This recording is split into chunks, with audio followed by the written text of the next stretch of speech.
Hi guys! Last year namili ako ng mga swimwear sa Shein Apparel and Zaful.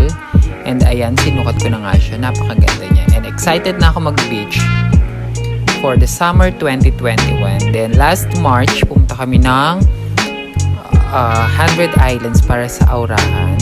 Ayan, inilaban ko na nga siya.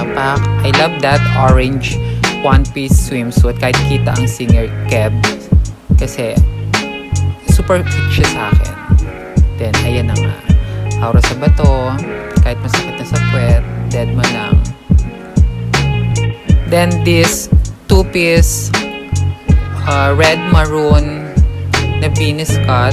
Ito yung pinaka-favorite ko sa lahat kasi ito yung pinaka-maganda and pinaka-fit sa akin kahit maliit ang buging mo, kebs lang. Kita rin ang singit niya. Very much tanga na siya. Papunta na siya sa tanga. Then yan, aura sa karagatan. Yan, super ganda niya. Noong mga time na yan, feel ko model ako. And ayun, kahit marami nagtitingin ng deadma. Then this picture is my favorite sa lahat. Yan, kita ang likod ng orange. Then thank you guys for watching.